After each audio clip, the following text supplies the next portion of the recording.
ना।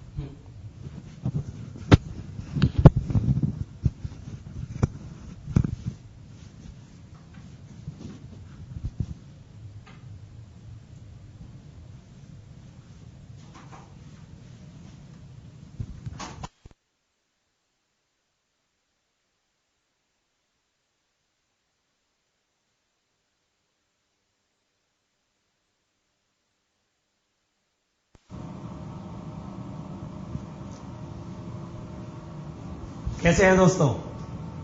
चलिए आज शेयर एंड कैपिटल का, शेयर कैपिटल एंड डिवेंचर्स का अगला काम किया जाए। अब इशू ऑफ शेयर्स कैसे कैसे किया जा सकता है, आज मैं वो आपको बताने वाला हूं। Issue of shares. भैया पुराने जमाने में शेयर्स का इशू प्रीमियम पर भी हो सकता था और डिस्काउंट पर भी हो सकता था। पुराने टाइम में एट प्रीमियम, पुराने टाइम का मतलब क्या, 1956 वाले कंपनीज एक्ट में वो अलाउड था। डिस्काउंट पर भी हो सकता था, प्रीमियम पर भी डिस्काउंट पर भी। लेकिन कंपनीज एक्ट 2013 ने कह दिया कि अगर किसी ने शेयर्स एट डिस्काउंट इशू किए तो issue of shares at discount कर भी दिया, पूरी तरह से वॉइड है। यानी पहली बात तो ये प्रोहिबिट किया गया है, प्रोहिबिटेड है अंडर दिस एक्ट। और अगर कर दिया तो क्या कहलाएगा, वॉइड, यानी उसकी कोई वैल्यू नहीं मानी जाएगी, नो एग्जिस्टेंस। डिस्काउंट का मतलब क्या होता था कि भैया जो पार वैल्यू आपने अपने शेयर्स की रखी है, उस पार वैल्यू में से आप कुछ पैसा कम मांगते थे। जैसे कि 10 का शेयर 9 में इशू कर दिया, ठीक है जी। अब अल्टीमेटली 1 रुपए का डायरेक्ट कंपनी का लॉस हो गया, लॉस ऑन इशू ही हो गया। एक्सपेंस लिख देता हूं, it is a kind of expense on issue of shares. लेकिन ये पैसा आया नहीं है और गया भी नहीं, कम आया है, तो इसीलिए एक्सपेंस की जगह हम इसे क्या लिखते थे, डिस्काउंट। बट है तो नुकसान। अब ये अलाउड नहीं है दोस्तों। क्या ये बात समझ में आई या नहीं? और अगर किसी भी कंपनी ने इसे इशू करने की कोशिश की तो दोस्तों उस पर फाइन भी लगा दिया गया है। क्या वर्ड्स कहे मैंने? अगर किसी ने इसे इशू करने की कोशिश की तो मेरे भाई फाइन लगा दिया है कि अगर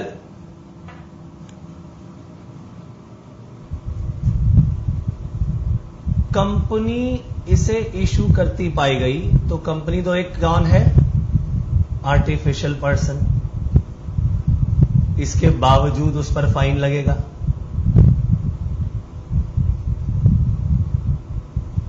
और कंपनी के बिहाफ पर काम किसने किया होगा, उसके ऑफिसर्स ने। उन ऑफिसर्स पर भी फाइन लगेगा, इन नेचुरल पर्सन्स पर भी। उनको तो जेल हो जाएगी, कंपनी को तो जेल में डाल नहीं सकते भाई।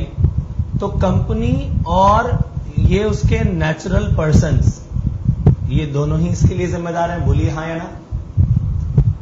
तो भैया कंपनी को लगा देंगे फाइन। कंपनी को क्या लगेगा, फाइन।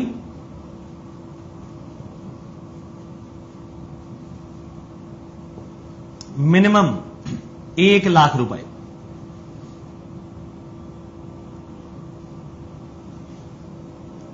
मैक्सिमम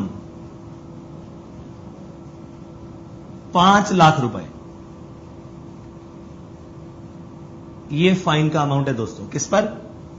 कंपनी पर। ऑफिसर्स को इंप्रिजनमेंट हो जाएगी। चलिए आप ये लिख लीजिए, मैं उसके बाद लिखवाता हूं, थोड़ी सी जगह यहां कम रह गई है। तो भैया कंपनी के ऊपर लग गया क्या, फाइन। ठीक है, क्या मिल रही है इस केस में, पनिशमेंट। नोट करिए, मैं इसे रब कर देता हूं तब तक। ये भी नोट करिए और ये भी नोट करिए।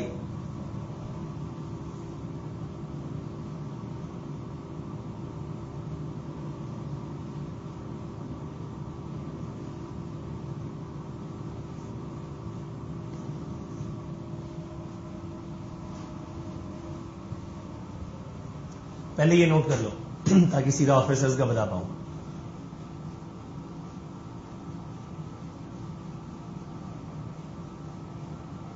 तो कंपनी एक आर्टिफिशियल पर्सन है, उस पर तो क्या लगेगा, फाइन लगेगा। ऑफिसर्स, इनके ऊपर फाइन भी लगेगा, यही वाला, और 6 महीने की या फिर सजा, या दोनों। फिलहाल कंपनी के आगे लिख लीजिए, मैं ऑफिसर्स को यहां लिख देता हूं। पनिशमेंट का सेकंड पॉइंट, तो उसके जो ऑफिसर्स हैं यानी डायरेक्टर्स वगैरह हैं, जो भी इसके अंदर शामिल होंगे, कंपनी सेक्रेटरी, जितने भी ऑफिसर्स इस गलत काम को करते पाए गए, ये प्रोहिबिशन था, फिर भी ये काम कर दिया, तो भैया ऑफिसर्स पर तो इम्प्रिजनमेंट की पनिशमेंट लगा सकते हैं साथ में, ठीक है जी, और साथ में लगा देंगे उनके ऊपर फाइन 6 months की। फाइन वही सेम, मिनिमम 1 लाख रुपए, मैक्सिमम 5 लाख रुपए पर पर्सन है ये।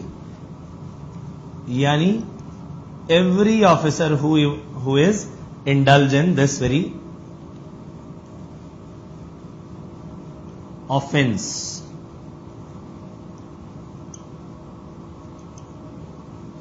तो ये है दोस्तों फाइन की बात, नोट कर लीजिए फटाफट, ध्यान रखिएगा। ये दोनों भी लग सकते हैं। क्या वर्ड्स कहे मैंने,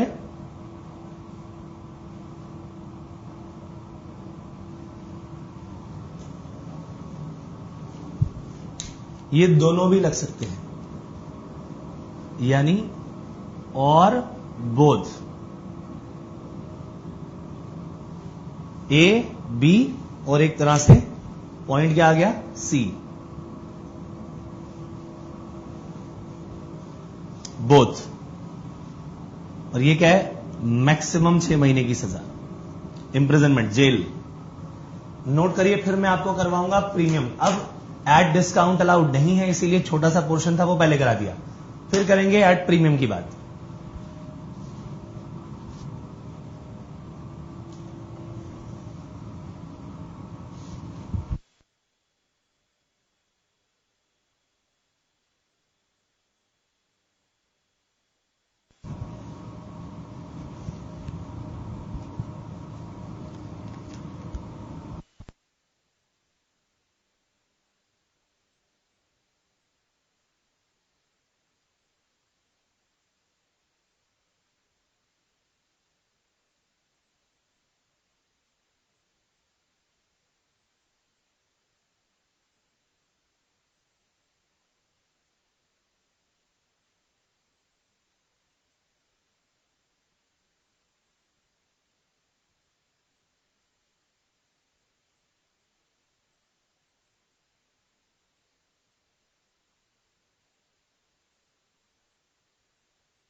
चला जाए जी आगे।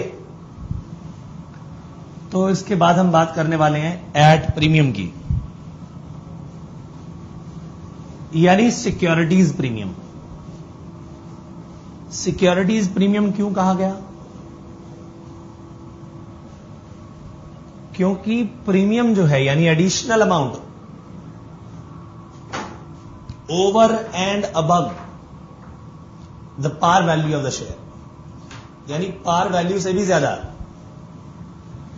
तो भाई एट प्रीमियम का मतलब यह हुआ कि फेस वैल्यू जितनी दी हुई है उस फेस वैल्यू से आपने कुछ ज्यादा ले लिया, प्रीमियम पर अपने शेयर्स इशू कर दिया, यानी 10 का शेयर आपने मान लीजिए 12 में इशू कर दिया, तो ₹2 जो आपने over and above this face value ये पैसा आपने लिया, ये है मेरे भाई सिक्योरिटीज प्रीमियम।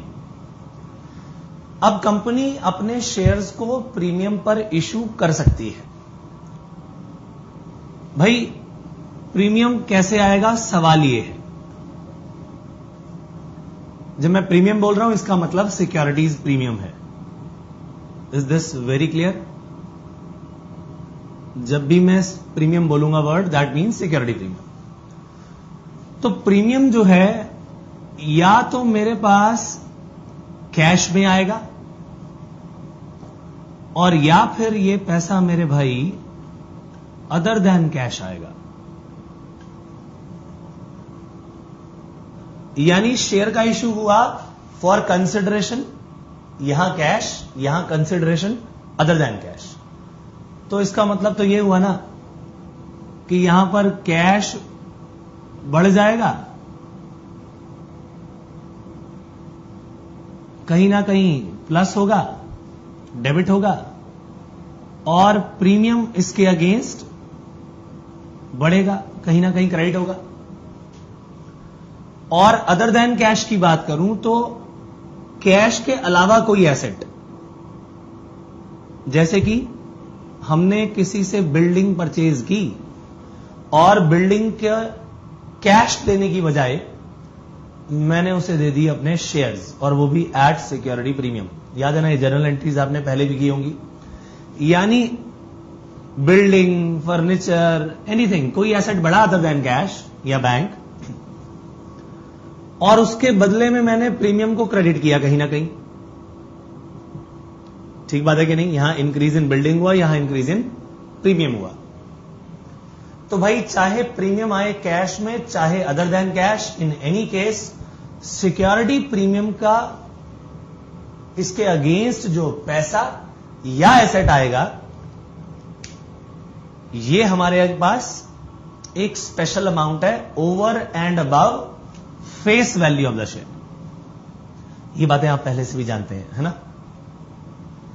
लेकिन जो कैश आएगा भाई, आप सवाल ये आता है कि अब इन सिक्योरिटी प्रीमियम का इस्तेमाल क्या कहीं भी कर दें? कैपिटल नेचर का पैसा है मेरे भाई, कैपिटल नेचर की रिसीट है।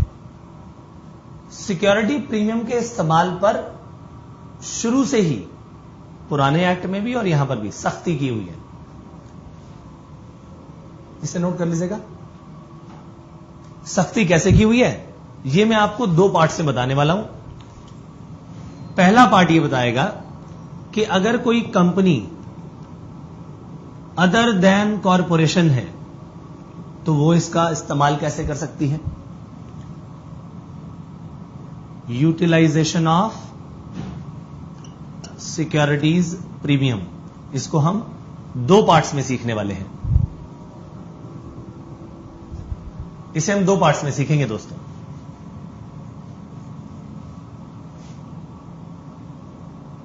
और दूसरा क्या है? कॉरपोरेशंस। कॉरपोरेशन क्या होती हैं? Which are made under special act of parliament, right? जैसे कि Delhi metro rail corporation, NDMC new Delhi municipal corporation, power finance corporation, Damodar valley corporation, यानी गवर्नमेंट के द्वारा ऐसी एंटिटीज जो बनाई गई हैं जिनका मेन मकसद, हालांकि ये रेवेन्यू भी जनरेट करती हैं, पैसा भी खर्च करती हैं, मगर मेन मोटिव प्रॉफिट कमाना नहीं होता। होता भी है, पैसा आएगा तभी आगे काम करेंगे, बट यस ओवर प्रॉफिटेरियन यहां पर नहीं है। ठीक है, जैसे कि दिल्ली ट्रांसपोर्ट कॉर्पोरेशन डीटीसी, तो भैया ये किसके लिए बनाई गई है? जनता की भलाई के लिए, पब्लिक अंडरटेकिंग है। ठीक है कि नहीं? तो एक कंपनी अदर देन कैश कैसे इस्तेमाल करेगी? कॉर्पोरेशंस के बारे में सेक्शन 133 में बताया गया है, कंपनीज एक्ट 2013 के। तो इन दोनों को इस पैसे का इस्तेमाल कहां कहां और कैसे करना है, ये सब बताया जाएगा। नोट कर लीजिए, फिर मैं आगे चलता हूं।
चलिए जी आगे।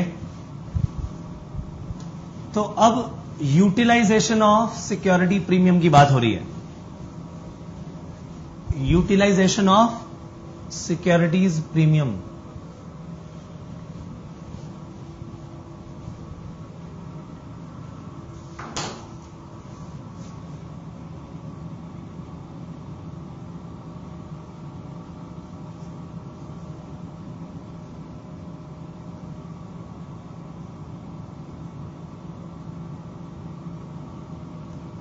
सिक्योरिटीज प्रीमियम का जो ये अमाउंट आया है, ये कैसे इस्तेमाल होगा? इसके मैंने दो पार्ट्स कर दिए। Number 1, companies other than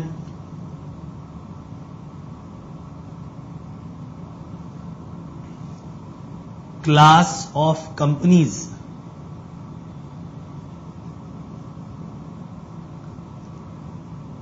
specified under section 133 और कंपनीज या class of companies specified under section 133, और इनके जो अकाउंट्स हैं वो फाइनेंशियल स्टेटमेंट भी इनकी एक पर्टिकुलर अकाउंटिंग स्टैंडर्ड के अकॉर्डिंगली होनी चाहिए। ठीक है, तो इसके बारे में बात करेंगे कि ये यूटिलाइजेशन कैसे कर सकते हैं। इन कंपनीज की बात करता हूं इन जनरल। तो भैया 5 तरीके से आप अपने इस सिक्योरिटी प्रीमियम का यूटिलाइजेशन कर सकते हैं 5 तरीके से। पहला, इस पैसे का इस्तेमाल फुली पेड बोनस शेयर्स इन्हें इशू करने के लिए हो सकता है। आप इन्हें इशू करिए out of unissued shares.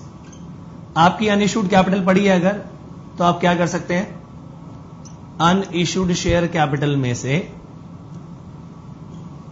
Bonus share issue कर दे। बोनस शेयर्स का मतलब होता है फ्री में शेयर्स इशू कर दिए, अपने ही मेंबर्स को फ्री में शेयर्स इशू कर दिए। इसके बारे में है डिटेल से हम जानेंगे, अच्छी तरह बात करेंगे, पूरा का पूरा टॉपिक है इसका। क्यों ऐसा हुआ, सवाल यह है, सिक्योरिटी प्रीमियम का जो अमाउंट है कैपिटल नेचर का है।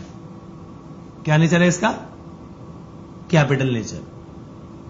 अब इस कैपिटल नेचर के अमाउंट का इस्तेमाल या तो कैपिटल नेचर को ही बढ़ाने में होगा,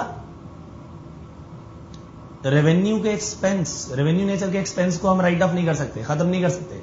यानी इस पैसे का इस्तेमाल रेवेन्यू नेचर के खर्चों को करने के लिए इस्तेमाल नहीं हो सकता। लेकिन कैपिटल नेचर का अगर कोई काम है वो तो कर सकते हैं। यानी इस पैसे से कैपिटल ही बढ़े अलाउड है, या कैपिटल लॉस घटे अलाउड है। यानी ये क्या करेगा, सिक्योरिटी प्रीमियम का अमाउंट जो कि कैपिटल नेचर का है, या तो भैया कैपिटल में ही रहेगा, कैपिटल को बढ़ाएगा, क्रेडिट होगी, नेचर कैपिटल का रहेगा, या कैपिटल लॉस को घटाएगा। ठीक है, तो इस केस में क्या किया, बोनस शेयर इशू कर दिए, तो भैया इस पैसे का कन्वर्जन किस में हो गया, इक्विटी शेयर्स में, कैपिटल बढ़ गई, अलाउड है। या कंपनी शुरू करते वक्त बहुत सारे प्रीलिमिनरी एक्सपेंसेस हुए थे जो कि कैपिटल नेचर के थे, उन एक्सपेंसेस को राइट ऑफ करने के लिए इस्तेमाल हो सकता है, यानी कैपिटल लॉस को खत्म करने के लिए। या फिर आपने अगर कोई एक्सपेंस किया था या कोई कमीशन दी थी या डिस्काउंट दिया था, पुरानी बात कर रहा हूं मैं, ये अब तो अलाउड नहीं है, लेकिन पुराना अगर कोई डिस्काउंट पड़ा हुआ है तो कब दिया था, ऑन इश्यू ऑफ शेयर्स, चाहे वो इक्विटी हो चाहे प्रेफरेंस, और डिबेंचर्स। तो अगर आपने ऑन इश्यू ऑफ शेयर और डिबेंचर पर कभी कोई एक्सपेंस, कमीशन या डिस्काउंट दिया था, इन्हें राइट ऑफ करने के लिए भी इसका इस्तेमाल हो सकता है। जैसे इसे राइट ऑफ किया था, ये भी तो कैपिटल लॉस था, बोलो हां या ना, यस, बताया था थोड़ी देर पहले मैंने। या फिर कैपिटल को ही रिडीम करने में, मेरे पास कैपिटल आई थी, कौन सी, फॉर एग्जाम्पल डिवेंचर के रूप में, loan capital, preference share capital I थी, आज मैंने उन्हें रिडीम करना है, रिडीम तो कर रहा हूं, उसके लिए तरीके अलग हैं, मगर रिडम्पशन में मान लीजिए कि मैं रिडम्पशन करते वक्त एक्स्ट्रा पैसा दे रहा हूं, प्रीमियम दे रहा हूं, यानी मैंने उनसे कहा था कि तुम 10 रुपए दो मुझे, फ्यूचर में मैं तुम्हें इसके 12 रुपए दूंगा, रिटर्न करते वक्त 2 रुपए जो एक्स्ट्रा दूंगा वो क्या है, प्रीमियम है। तो अगर मैंने कोई प्रीमियम देना है, premium on redemption of, premium on redemption of preference shares और डिबेंचर्स, भैया बताओ 10 के 12 दे रहा हूं, 2 रुपए का कैपिटल लॉस है कि नहीं, यस, कैपिटल का एक्सपेंस है कि नहीं, यस, तो उसे राइट ऑफ करने में इसका इस्तेमाल कर सकता हूं मैं। जो प्रीमियम दिया उस प्रीमियम को देने के लिए इसका इस्तेमाल कर सकता हूं। क्या ये बात क्लियर हुई या नहीं? तो जो 2 रुपए एक्स्ट्रा दिए वो कहां से दूं भाई? कैपिटल नेचर का पैसा जाना है तो कैपिटल नेचर में से ही निकाल लो, सिक्योरिटी प्रीमियम में से। और एक बहुत ही इंपॉर्टेंट पॉइंट आएगा कि कंपनी अपने ही शेयर परचेज कर सकती है मार्केट से, जैसे कि बाईबैक, इसका भी पूरा टॉपिक पढ़ेंगे हम। Purchase of own shares, purchase of own shares, अपने ही शेयर्स को मार्केट से परचेज करेंगे। इक्विटी शेयर को तो कभी परचेज करते नहीं हो। इन जनरल तो हमने यही सीखा है आज तक कि इक्विटी शेयर का पैसा है लाइफ टाइम में वापस नहीं होता, लेकिन बाईबैक एक ऐसा पॉइंट है, परचेज ऑफ ओन शेयर, जो कि अलाउ करता है कि आप अपने ही शेयर मार्केट से खरीद सकते हैं। तो वहां पर इस पैसे का इस्तेमाल किया जा सकता है क्योंकि कैपिटल नेचर का है। लेकिन अगर मैं बात करूं इन क्लास ऑफ कंपनीज की, तो ये पांचों पॉइंट्स अलाउड नहीं है। आइए देखें कौन कौन से अलाउड है। तो पॉइंट नंबर 1, बोनस शेयर वाला अलाउड है, कर सकते हैं इशू। पॉइंट नंबर 1 की बात कर रहा हूं। यहीं से 3 पॉइंट निकालेंगे हम। प्रीलिमिनरी एक्सपेंसेस वाला कोई पॉइंट अलाउड नहीं है इसे। तीसरा point, expense commission discount on issue of share और डिवेंचर। तो भैया यहां पर थोड़ा सा चेंज है, एक्सपेंस कमीशन डिस्काउंट किस पर? On issue of equity shares only. Very very important. Expense commission और discount on issue of equity shares, इसे आप राइट ऑफ करने में इस्तेमाल कर सकते हैं। फर्क क्या हो गया? यहां पर था भैया शेयर्स और डिवेंचर, प्रेफरेंस शेयर भी, इक्विटी भी, डिवेंचर भी, यहां पर केवल इक्विटी शेयर। फिर premium on redemption, point number 4 यहां पर अलाउड नहीं है। पॉइंट नंबर 5 पूरी तरह अलाउड है, परचेज ऑफ ओन शेयर आप कर सकते हैं। क्या ये बात क्लियर हुई या नहीं? तो इसी में से हमने ये वाले पॉइंट्स भी निकाल लिए दोस्तों। नोट कर लीजिए दोस्तों, बेहद इंपॉर्टेंट पॉइंट आपने पढ़े हैं। इश्यू ऑफ शेयर्स का बेहद इंपॉर्टेंट हिस्सा है, ठीक है जी। और अगेन ये सेक्शन बहुत इंपॉर्टेंट है, सेक्शन 52 है दोस्तों ये। तो जो हम पढ़ रहे हैं सारा का सारा, issue of shares at premium, इसका सेक्शन कौन सा है? सेक्शन 52। कुछ सेक्शन ऐसे होते हैं जो आपको याद करने ही हैं जरूरी, कुछ सेक्शन ऐसे हैं जिसको ना याद करें फिलहाल तो भी चलेगा। ये उनमें से एक जरूरी सेक्शन है जो कि आपको याद करना है, ठीक है जी। नोट करिए दोस्तों, इश्यू ऑफ शेयर्स का ये हिस्सा फिनिश होता है, प्रीमियम वाला।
चलिए जी दोस्तों आगे। तो सेक्शन 52 और 53 तो खत्म हो गया। डिस्काउंट का जो सेक्शन था वो 53 था, नोट कर लीजिएगा। Issue of shares at premium जो था सेक्शन 52, डिस्काउंट जो था सेक्शन 54। तो अब सवाल यह आता है आगे कि उन लोगों का क्या जिन लोगों ने अपनी मेहनत, अपने दिमाग की कोई उपज कंपनी के नाम कर दी। कहने का मतलब यह कि किसी डायरेक्टर की बात करता हूं, कंपनी का डायरेक्टर, या कंपनी के एम्प्लॉय की बात करता हूं। इन लोगों ने क्या किया, अपनी कोई नो हाउ,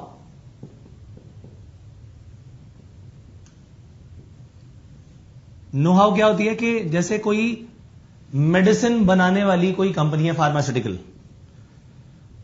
उसका एक डायरेक्टर है या एम्प्लॉय है जिसने एक पर्टिकुलर टाइप का फॉर्मूला निकाला है। इस फॉर्मूले की दवाई जब बनेगी भैया तो बहुत सारे लोगों को इसकी जरूरत होगी, ये दवाई बिकेगी और कंपनी को बहुत ज्यादा प्रॉफिट होगा।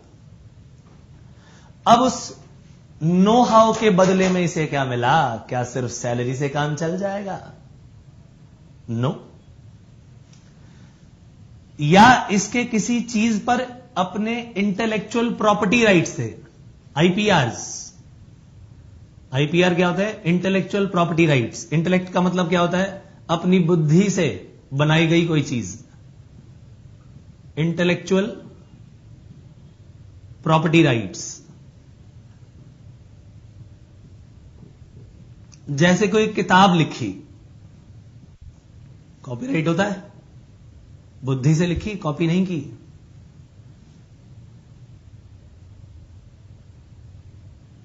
या कोई ऐसा फॉर्मूला दिया, अपना फॉर्मूला कंपनी के नाम कर दिया इन लोगों ने, बताइए कंपनी को फायदा होगा या नहीं? तो जो लोग ये नो हाउ प्रोवाइड करने वाले हैं, ये इंटेलेक्चुअल प्रॉपर्टी राइट्स प्रोवाइड करने वाले हैं, भैया इनको over and above the salary कुछ मिलना चाहिए कि नहीं? बिल्कुल मिलना चाहिए। तो कंपनी क्या करती है, वो कहते हैं जी आपकी इतनी मेहनत का, आपने इतना पसीना बहाया है। पसीना बहाने का मतलब ये नहीं कि वाकई पसीना बहाया है, स्वेट का मतलब पसीना होता है ना, मेहनत की है यानी कि। तो भैया तुम्हें इस कंपनी के तो शेयर मिलने चाहिए, लॉन्ग टर्म बेनिफिट होना चाहिए। तो स्वेट इक्विटी शेयर्स हम आपको देंगे, आप अपनी नो हाउ दे दो हमें, इसके बदले में हम आपको क्या देंगे? इसके बदले में हम आपको शेयर्स देंगे। यानी कंपनी यहां पर इशू ऑफ स्वेट इक्विटी कर रही है, sweat equity shares other than cash. क्या ये बात समझ में आई या नहीं आई? अदर देन कैश यानी कैश नहीं आया, लेकिन क्या आ गया? नो हाउ आ गई और उसके बदले में शेयर्स इश्यू कर दिए। ये आ गया आपका point number A. Point number B, जो डायरेक्टर्स बहुत मेहनत कर रहे हैं, रात दिन लगे हुए हैं कंपनी को आगे बढ़ाने में, उनको स्वेट इक्विटी शेयर्स इश्यू कर दिए। कैसे? At discount.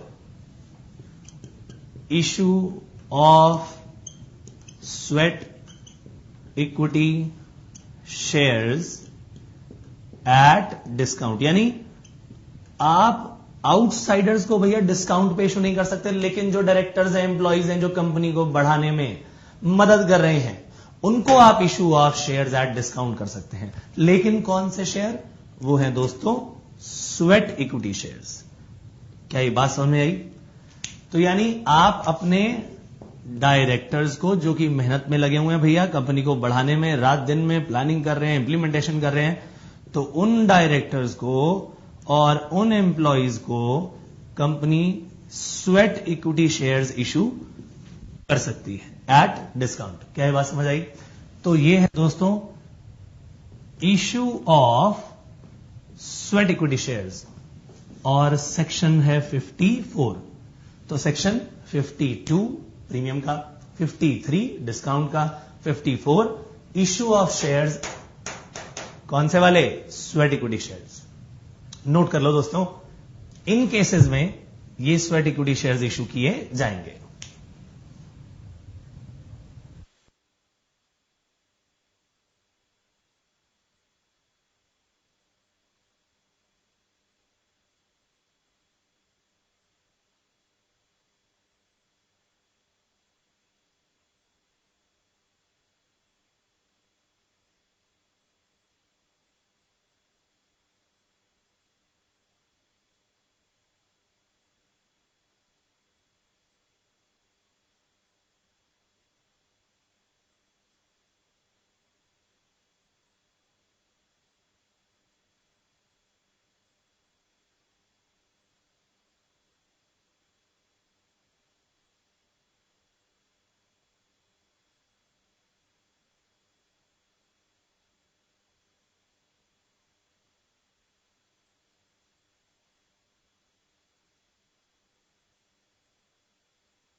चले आगे। तो issue of sweat equity shares कर दिया भैया। क्या वर्ड्स मैंने बार बार कहे?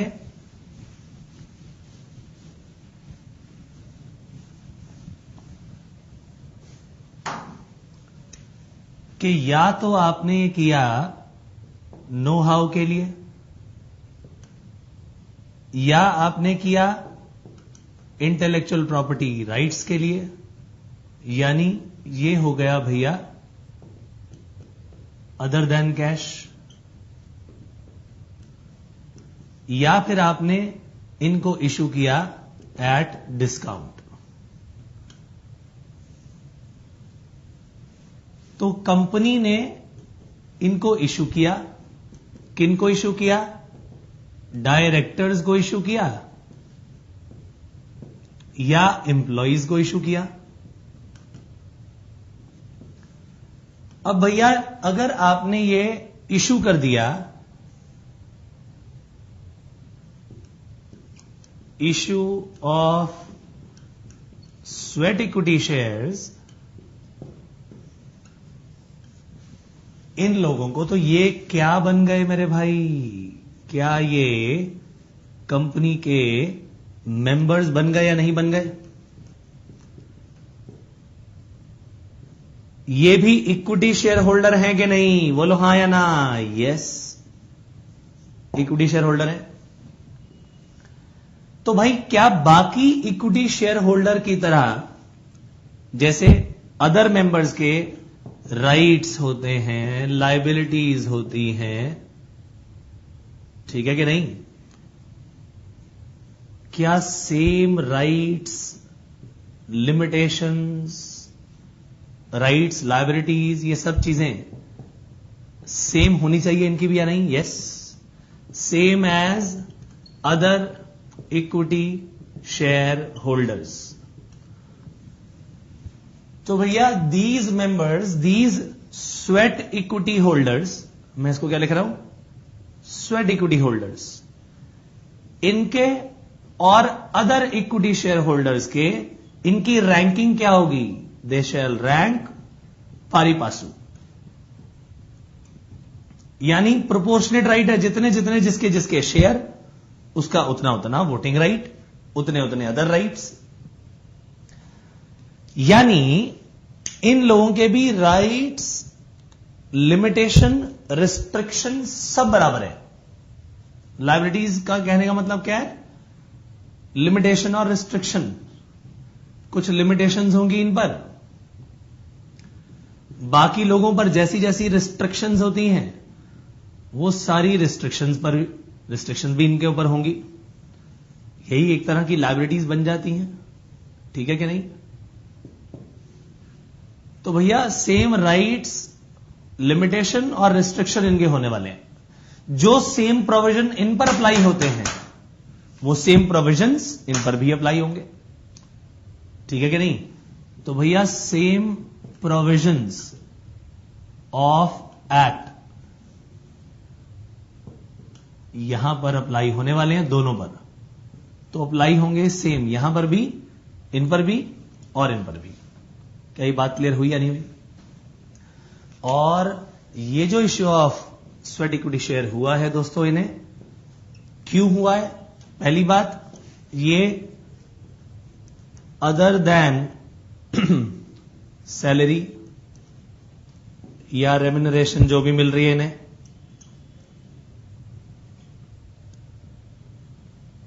अगर ये एम्प्लॉइज हैं, कई बार ऐसे भी लोग होते हैं जो कि एम्प्लॉइज नहीं है लेकिन उन्होंने कंपनी को अपने राइट्स दे दिए। तो एम्प्लॉइज के केस में अगर मैं बात करूं तो क्या?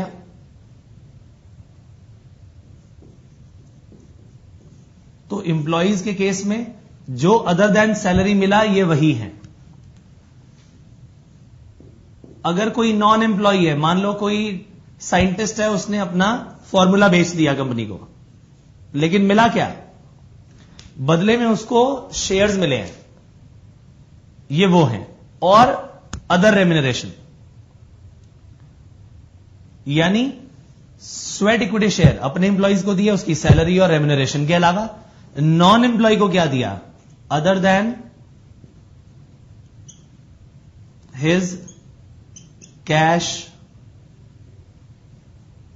पेमेंट। कुछ कैश भी तो लेगा भाई, कुछ पेमेंट्स और भी लेगा, सारा का सारा इक्विटी शेयर में तो लेगा नहीं। तो जो अदर देन उसे ये मिला, ये वो है। सैलरी के अलावा एम्प्लॉय को जो मिला ये वो मिला। नॉन एम्प्लॉय अगर, तो उसने अपना फॉर्मूला बेच दिया कंपनी को, तो कैश के अलावा जो शेयर्स मिले ये वो हैं स्वेट इक्विटी शेयर्स। और कंपनी आखिरकार दोस्तों ये क्यों ले रही है? स्वेट इक्विटी शेयर्स क्यों दे रही है? क्योंकि इस नो हाउ का, इन आईपीआर्स का बेनिफिट मिलने वाला है। क्या मिलने वाले हैं इनके? बेनिफिट। या तो एक्चुअल बेनिफिट अभी मिल गए एकदम जल्द से जल्द, पॉइंट नंबर 1, या वो एंटीसिपेटेड बेनिफिट्स हैं। दोनों बातें हैं।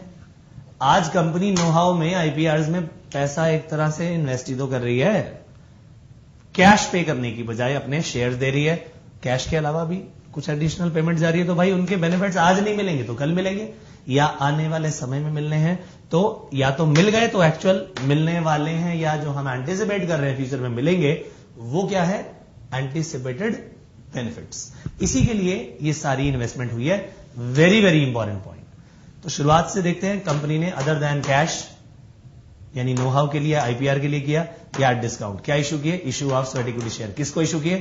एम्प्लॉय को या नॉन एम्प्लॉय को? अगर एम्प्लॉय या डायरेक्टर है, अपना डायरेक्टर है या एम्प्लॉय है, तो भैया ऐसे पर्टिकुलर केस में सैलरी रेम्यूनरेशन के अलावा ये शेयर्स दिए। नॉन एम्प्लॉय है जिसने अपना फॉर्मूला वगैरह बेच दिया, तो भैया उसको कैश पेमेंट के अलावा ये शेयर्स दिए। इनको जिनको भी ये पैसे मिले हैं दोस्तों, ये कंपनी के मेंबर्स बन गए, चाहे वो नॉन एम्प्लॉय ही क्यों ना हो।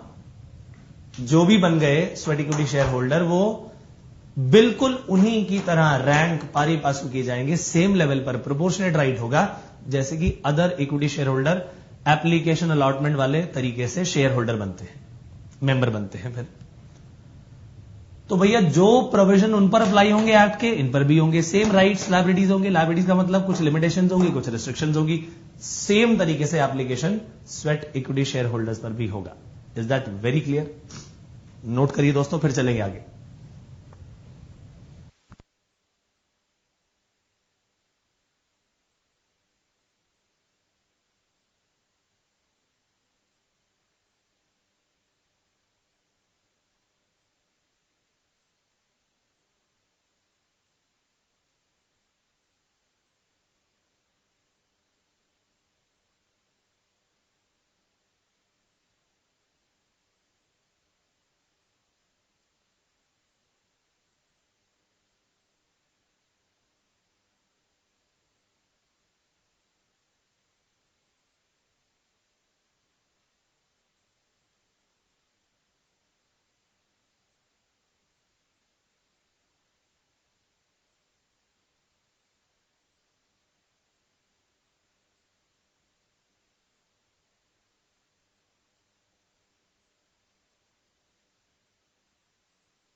चलें दोस्तों आगे।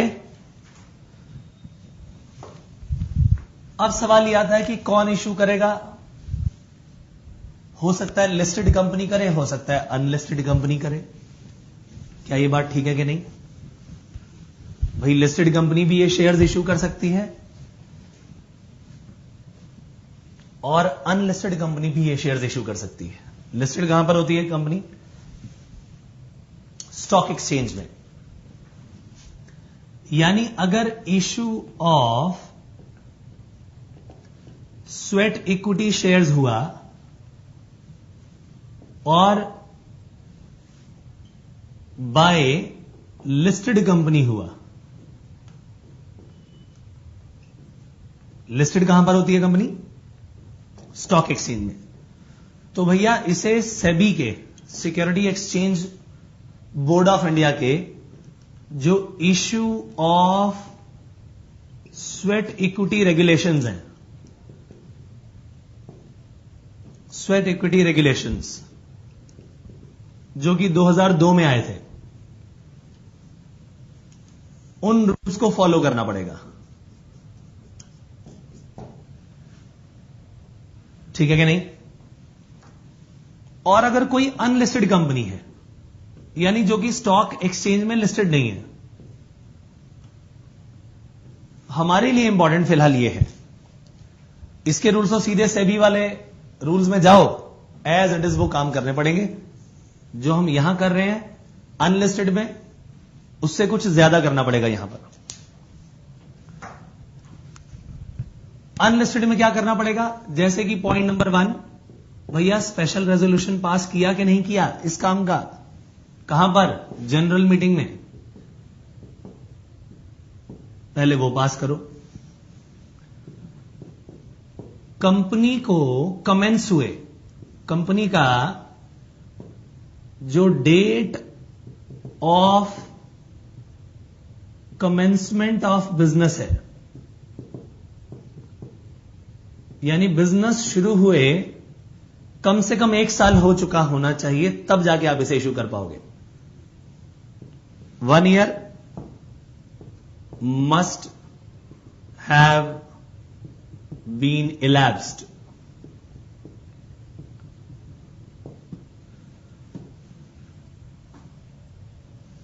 और जिन लोगों को आप ये शेयर इशू करना चाह रहे हो, कौन से शेयर कर रहे हो? वो क्लास ऑफ शेयर्स जो पहले भी कभी इशू किए थे आपने, which have already been issued. जैसे कि 1 लाख शेयर्स पहले कुछ थे, उसमें से हमने 50,000 शेयर इशू कर दिए। अब उसी क्लास के कुछ शेयर्स बाकी हैं, वही हमने इशू किए, which have already been issued. कोई नए टाइप के शेयर्स आप इशू नहीं करेंगे, कोई नई इक्विटी शेयर की लीग नहीं बनाएंगे इसके लिए। तो अब जो है क्लास ऑफ शेयर्स जो कि ऑलरेडी इशू हो चुके हैं, कंपनी जिसकी डेट ऑफ कमेंस हुए कम से कम 1 साल हो चुका है, स्पेशल रेजोल्यूशन पास करने के बाद ही आप ये काम कर पाएंगे। क्या ये बात समझ में आई दोस्तों? अब सवाल यह आता है कि मैं जिन लोगों को ये शेयर्स इशू कर रहा हूं, कितने शेयर इशू कर रहा हूं, नंबर ऑफ शेयर्स कितने इशू करने हैं, प्राइस एट विच इसे इशू करना है वो बताओ, और उसके बदले में कंसिडरेशन हमें क्या मिल रही है, कितने रुपए में हम उसे इशू कर रहे हैं वो बताओ। ये सब बातें बताने के बाद ही जो है आप ये सारा काम कर पाएंगे। क्या ये बात समझ में आती है सबको? तो ये था हमारा अनलिस्टेड का काम। लिस्टेड का काम रेगुलेशंस के साथ होगा, अनलिस्टेड का काम, लिस्टेड का काम इन रेगुलेशंस के साथ होगा। अनलिस्टेड के लिए आपको ये सारी बातें फॉलो करनी पड़ेगी। कंपनी जब ये काम करेगी तो एक जनरल मीटिंग में एक्सप्लेनेटरी स्टेटमेंट भेजेगी, क्योंकि कंपनी के लिए क्या इशू करना जरूरी होता है। कंपनी जब ये काम करेगी भाई, जनरल मीटिंग में सबसे स्पेशल रेजोल्यूशन पास करवाएगी, तो उन सबको बताएगी ना कि आखिरकार हम ये काम क्यों कर रहे हैं। उस मीटिंग में बुलाने के लिए उन्हें एक नोटिस भेजा जाता है, नोटिस के साथ एक एक्सप्लेनेटरी स्टेटमेंट भेजी जाती है कि भैया हम स्पेशल रेजोल्यूशन पास कराना चाहते हैं, और उसकी एक्सप्लेनेशन हम आपको दे रहे हैं कि आखिरकार क्यों ये पास कराना चाह रहे हैं। जैसे कि नंबर 1 क्या एक्सप्लेनेशन होगी, आइए देखें। नंबर 1 कि ये शेयर्स इशू करने बहुत जरूरी है, इसके बदले में हमें ये मिलेगा। इन लोगों को, इस क्लास ऑफ डायरेक्टर को हम इशू करेंगे, और उन डायरेक्टर्स के नाम ये हैं, 3 पॉइंट, और उनका अगर कोई प्रमोटर या की मैनेजरियल पर्सनल से रिलेशन है तो वो बताएंगे। फिर कितने शेयर्स इशू कर रहे हैं, किस रेट पे इशू कर रहे हैं, ये सब बातें बताएंगे। और स्पेशल रेजोल्यूशन पास करने से पहले बोर्ड ऑफ डायरेक्टर्स ने अपना ये डिसीजन लिया होगा, तो भैया जिस दिन वो डिसीजन लिया था वो डेट बता दो हमें। अल्टीमेटली वो सब बातें लिखनी है जिसके बेसिस पर ही हमारे ये सारे के सारे मेंबर्स तैयार होंगे। तो वो एक्सप्लेनेटरी स्टेटमेंट किसके साथ जाएगी, नोटिस के साथ जाएगी। नोटिस में क्या लिखा है, इस जनरल मीटिंग में बुलाने की बात, मेंबर्स को बुलाने की बात, और उनसे क्या कहा कि हमने ये स्पेशल रेजोल्यूशन पास करना है। ठीक है दोस्तों, तो ये रहा हमारा issue of sweat equity shares का काम। ये काम हमारे यहां फिनिश होता है। एक्सप्लेनेटरी स्टेटमेंट की बातें मैंने आपको बता दी हैं, बहुत सिंपल है, ये नोट कर लीजिए, फिर चलेंगे हम बाद में आगे।